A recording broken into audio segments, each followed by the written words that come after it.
प्रिय दर्शकों, सोचिए अगर नारद मुनि खुद आपके घर में आएं और आपको बताएं कि वास्तु से भाग्य कैसे बदला जा सकता है, तो आप क्या करेंगे?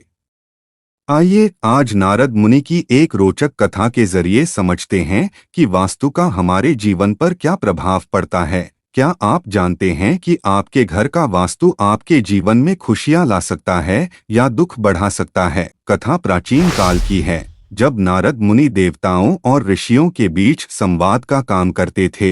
एक बार नारद मुनि पृथ्वी पर भ्रमण कर रहे थे। उन्होंने देखा कि एक गरीब व्यक्ति, जिसका नाम सोमेश्वर था, बहुत परेशान है। नारद मुनि साधु का वेश बदलकर उसके घर पहुंचे। सोमेश्वर ने साधु से कहा, मुनिवर, मैंने सब कुछ किया, कड़ी मेहनत, पूजा, दान, फिर भी मेरा भाग्य मेरे पक्ष में नहीं है। नारद मुनि मुस्कुराए और बोले, वत्स, क्या तुमने कभी अपने घर के वास्तु पर ध्यान दिया है? सोमेश्वर ने चौंककर पूछा, वास्तु? क्या यह भी मेरे भाग्य को प्रभावित करता है? नारद मुनि ने समझाया, प्रत्येक स्थान का अपना एक ऊर्जा केंद्र होता है। अगर यह केंद्र बाधित हो जाए तो जीवन में कठिनाइयां बढ़ने लगती हैं। उदाहरण के लिए, अगर घर का मुख्य द्वार गलत दिशा में हो तो धन का प्रवाह रुक सकता है।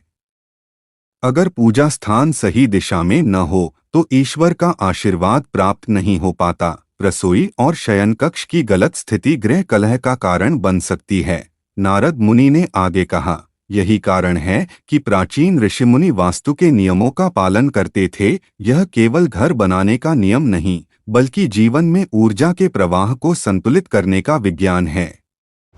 नारद मुनि ने सोमेश्वर के घर का निरीक्षण किया। उन्होंने पाया कि पूजा घर दक्षिण दिशा में था, जो वास्तु के अनुसार गलत था। पानी का स्थान आग्नेय कोण में था, जिससे परिवार पर ऋण का भार बढ़ रहा था। मुख्य द्वार के सामने कांटे का पेड़ था, जो नकारात्मक ऊर्जा का कारण बन रहा था। नारद मुनि ने निर्देश दिया, पूजा घर को उत्तर पूर्व दिशा में ले जाओ, आग्नेय कोण में रखा पानी पश्चिम दिशा में रखो, मुख्य द्वार के सामने तुलसी का पौधा लगाओ।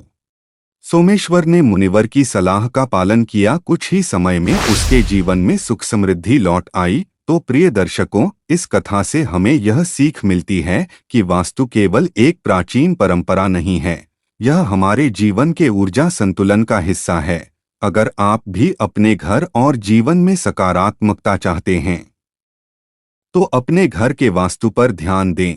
आखिरकार भाग्य उन्हीं का साथ देता है जो सही दिशा में कदम बढ़ाते हैं। अगर आपको यह कहानी और इसका संदेश अच्छा लगा तो इसे लाइक और शेयर करना न भूलें। और हाँ, अपने सवाल हमें कमेंट्स में लिखें, हम आपके लिए और भी ऐसे रोचक विषय लेकर आएंगे।